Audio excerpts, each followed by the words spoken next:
पिंपरी पालिकेत आपली भरभक्कम सत्ता असूनही पक्षाने घेतलेल्या निर्णयांना आपलेच नगरसेवक फाट्यावर मारू लागल्यानं अखेर त्यांना लगाम घालण्यासाठी सत्ताधाऱ्यांनी आता कासरा धरला आहे. परवा सत्तारूढ पक्षनेते प्रशांत शितोळे यांनी कोर कमिटीत घेतलेल्या निर्णयाची माहिती पत्रकारांना सांगून लेकी बोले सुने लागे असा प्रकार केला. थोडक्यात लोकशाहीचा नवीन योगासन वर्ग पिंपरी चिंचवडच्या राजकारणात सुरू झाल्याची चर्चा आता या निमित्ताने पसरली आहे. लोकप्रतिनिधी मौन साधना प्रशिक्षण शिबिर असा या कोर्सचा पहिला नियम असून सभागृहात जास्त बोलायचं नाही, तर दुसरा नियम म्हणजे पहिला नियम विसरायचा नाही.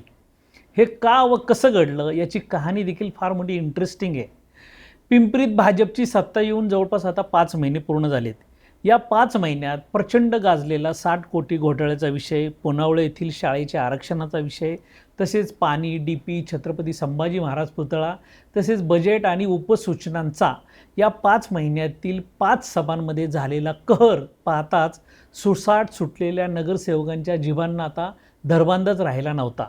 आपल्याच पक्षाचे दावाबाडे थेट सर्वसाधारण सभेत आणि ते देखील लाईव्ह प्रक्षेपणात नगरसेवक मंडळी डोक्यावर मिऱ्या वाटलू लागल्याने अखेर हा निर्णय घेतला असावा असं समजतंय.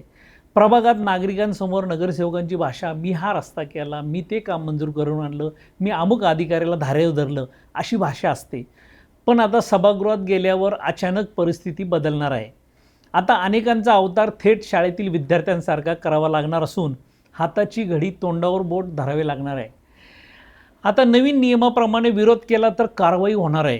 थोडक्यात म्हणजे लोकप्रतिनिधींची अवस्था लग्नातल्या बँडवाल्यासारखी झाली आहे. वाद्य हातात आहे, गणवेश अंगात आहे, पण कोणतं गाणं वाजवायचं हे दुसराच ठरवणार आहे. पूर्वी सभागृह म्हणजे चर्चा, वादविवाद, आरोप प्रत्यारोप, टोलेबाजी, हाशा आणि कधीकधी वॉकआउट याचा एक रंगमंच असायचा. आता चित्र बदलत जाणार आहे. यापुढे अनेक नगरसेवक बैठकीला येताना बहुधा 3 वस्तू घेऊन येतील: एक मोबाईल, पाण्याची बाटली आणि मौनव्रत. काही जण तर सभागृहात बोलण्यापूर्वी शेजारच्याला विचारतील, हे वाक्य बोललं तर निलंबनात येतं का फक्त सूचना मिळते? राजकारणात शिस्त महत्त्वाचीच, एकूणच पक्षीय निर्णयाचं पालनही आवश्यकच आहे. पण लोकशाहीत निवडून दिलेल्या लोकप्रतिनिधींचं काम फक्त टेबलावर हात ठेवून बसणं नसतं. नागरिकांनी त्याला घंटा वाजवण्यासाठी निवडून दिलेलं नसतं, तर प्रश्न विचारण्यासाठी दिलेलं असतं. कारण मतदार जेव्हा मतदान करतो तेव्हा तो नगरसेवकाला सांगत असतो, माझ्या वतीने बोल. तो असं म्हणत नाही की माझ्या वतीने शांत बसा. आज अनेक मतदारांना प्रश्न पडला असेल, आपला नगरसेवक सभागृहात गेला की नेमका काय करतो? उत्तर कदाचित असं असेल, उपस्थिती लावतो, टेबलावर थाप मारतो, चहा पितो आणि पुढच्या निवडणुकीची वाट पाहतो. अर्थात ही परिस्थिती सर्वांना लागू होत नाही. अनेक नगरसेवक अभ्यासू आहेत, प्रश्न मांडतात, प्रशासनाला जाब विचारतात. पण जे फक्त खुर्च्या उभवण्यासाठी सभागृहात येतात त्यांच्यासाठी हा नियम खूपच सोयीचा ठरू शकतो. कारण आता त्यांना बोलायचंही नाही आणि कामाचं उत्तरही द्यायचं नाही. शेवटी प्रश्न एवढाच, लोकशाहीला शिस्त हवी की शांतता?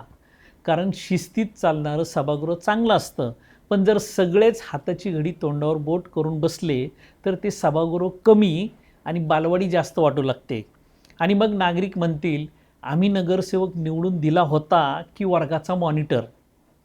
तुम्हाला याविषयी काय वाटतं? आपण जरूर व्यक्त व्हा व कमेंट रूपात आम्हाला नक्की कळवा. आणखीन घडामोडी जाणून घेण्यासाठी पाहत रहा पिंपरी चिंचवड न्यूज. सोबतच आमच्या फेसबुक आणि इंस्टाग्राम चॅनलला फॉलो करायला विसरू नका. तसेच यूट्यूब चॅनलला सबस्क्राईब करायला विसरू नका.